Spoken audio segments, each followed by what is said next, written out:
पता नहीं मैं ये सब कुछ ठीक कर रही हूँ या नहीं। क्या मैंने कुछ गलत तो नहीं कह दिया? कोई हद तो पार नहीं कर दी? हद तो मैंने पार की है।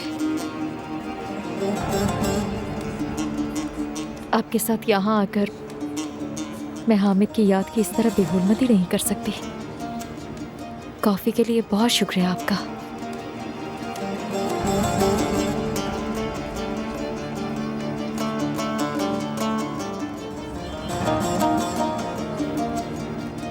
फूल तो साथ ले जाते हैं।